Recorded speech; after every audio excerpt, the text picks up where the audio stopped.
Bonjour à tous. Dans ma dernière vidéo, j'ai parlé des conditions de travail des ouvriers. Dans celle-ci, j'aimerais donner des détails concernant ce qu'il faut concrètement pour pouvoir accueillir les ouvriers permanents sur la ferme. En premier lieu, je vais vous parler de ce qu'il faut pour le logement, les caractéristiques minimum pour le logement. Ensuite, je vais vous parler du matériel de travail, ce qu'il leur faut comme matériel de travail. Et je vais vous parler brièvement en troisième lieu de ce qu'il faut pour la restauration.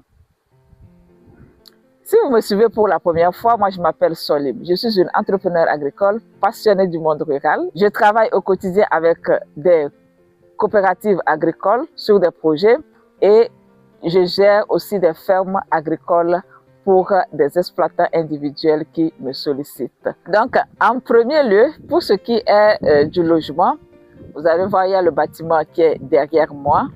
Donc, il faut prévoir des chambres. Généralement, en moyenne, on prend une chambre pour 3 personnes. Donc, c'est ce qu'on fait. Et s'il y a une femme ou bien des femmes dans le groupe, on met les femmes aussi dans une autre chambre ou bien dans une même chambre. Maintenant, si c'est un couple, on met le couple ensemble et les autres ouvriers aussi dans une autre chambre. Donc, il faut prévoir en moyenne une chambre pour 3 ouvriers. Maintenant, les ouvriers se couchent sur des nattes. Vous voyez, les nattes de ce genre-là.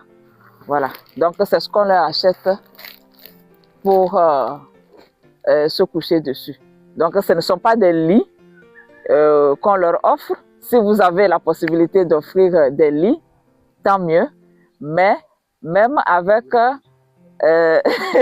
même avec les nattes, ça passe. Sur cette ferme, par exemple, on a mis à disposition des ouvriers des nattes. Et c'est ce qui est proposé sur la plupart des fermes où je travaille.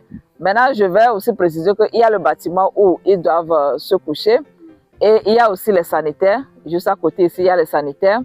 Et aussi, il y a des panneaux solaires pour éclairer la ferme et ils peuvent aussi charger leur portable. Donc, c'est ce que je peux dire au niveau du logement. Maintenant, on va passer au niveau du matériel de travail. Donc, pour ce qui est du matériel de travail, donc, il y a les dabas, les roues, ici, voilà, et les coupe-coupes.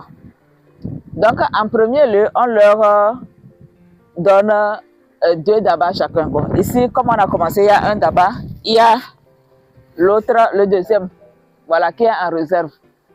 Si celui-ci s'abîme, ils vont prendre l'autre. Donc, il faut savoir que par ouvrier, on donne 2 dabas. Donc, c'est ça. Et bon, pour ce qui est de la roue, on donne une roue. Les dabas servent à faire les billons, les sillons. Maintenant, la roue, c'est pour le sarclage. Bon, les petites roues comme ça c'est spécifiquement pour l'ananas. Donc, c'est ces petites roues qu'on prend pour sarcler dans les ananas. Et donc, les coupe-coupes de l'autre côté. Donc, ce qui a été la surprise, puisque j'avais fait une vidéo dans laquelle j'avais donné les conditions qu'il faut pour pouvoir recruter le personnel. Maintenant, dans la pratique aussi, il y a de petites choses qu'on découvre. Par exemple, lorsqu'ils sont arrivés, il a fallu qu'on les achète des chaussures comme ça. Donc, vous allez voir, chacun a une paire. Donc, c'est ce type de chaussures-là qu'on les achète pour pouvoir travailler. Donc, chacun a une paire. Et si la paire a des problèmes ou bien est usée, la ferme va encore acheter pour eux. Donc, bon, c'est des chaussures qui ne coûtent pas très cher, maximum 2000 francs l'unité. Et donc, on leur a acheté ça. Maintenant, il y a aussi l'équipement pour pouvoir travailler. Bon, je ne vais pas présenter ça ici, mais c'est des habits en jean et pantalon. Ça, c'est spécifiquement pour les champs d'ananas. Parce que pour travailler dans les champs d'ananas, il y a des piquants. Donc, il faut un équipement particulier. C'est la raison pour laquelle la ferme leur offre ça. Donc, c'est des habits en jean et des pantalons en jean également. Donc ici, c'est une ferme qui n'est pas mécanisée. Donc tout se fait avec les outils que je viens de vous présenter. Maintenant, il y a une précision. Pour ce qui est des travailleurs, des ouvriers permanents, je ne vais pas revenir encore avec les informations que j'avais données dans la première vidéo que j'ai faite qui détaillait les conditions, mais ils ne sont pas payés par rapport au travail qu'ils font au jour le jour. Parce qu'il y a un contrat entre la ferme et eux et ils doivent faire une quantité de travail par jour. C'est lorsqu'ils font au-delà de ce qui est prévu qu'ils sont payés. Maintenant, il peut arriver que la ferme n'a pas de travail pour leur proposer.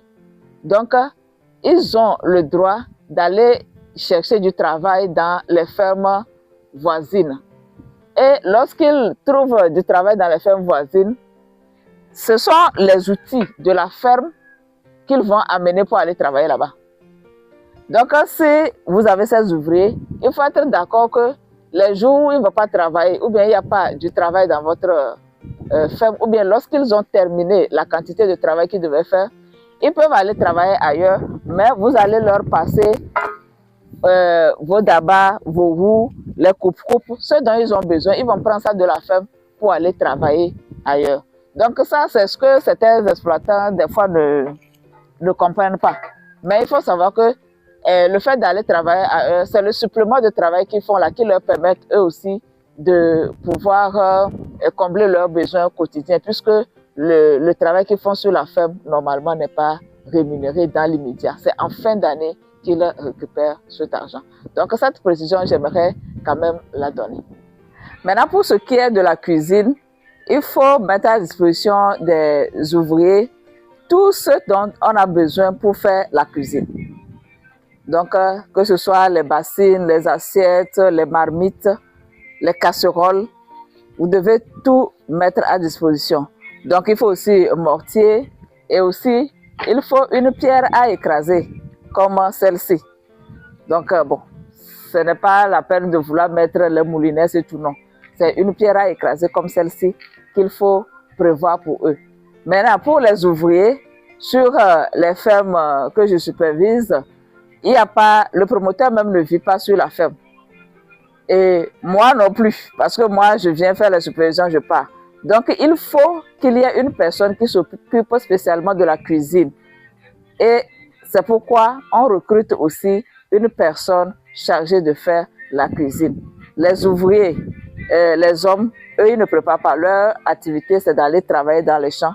Mais il y a une femme qui se charge de faire la cuisine. La femme en question peut être une femme libre ou bien une épouse d'un des ouvriers. Spécialement pour la cuisine, je vais faire une autre vidéo pour vous détailler le kit, comment je compose leur kit pour chaque semaine. Donc ça, c'est spécialement pour la cuisine. Ce qu'on leur donne chaque semaine ou bien chaque 2 semaines pour pouvoir faire la cuisine. Je pense que ça va vous édifier. Donc voilà à peu près les conditions qu'on met au niveau des ouvriers. Ah, j'ai oublié de le dire au début, mais sur les fermes aussi, il y a de l'eau. Soit un forage, soit un puits. En fait, il faut qu'il y ait un point d'eau qui est très proche, accessible, qui puisse leur permettre d'avoir de l'eau en permanence. Donc ça aussi, on fait tout et tout pour qu'ils aient de l'eau. Parce que dans les villages, c'est souvent compliqué de trouver de l'eau. Mais sur toutes les fermes que je supervise, on fait tout et tout pour qu'ils puissent avoir accès facile à l'eau. Merci d'avoir suivi la vidéo jusqu'à la fin. Je vous donne rendez-vous dans quelques jours pour une nouvelle vidéo. D'ici là, prenez bien soin de vous, portez-vous bien. Au revoir.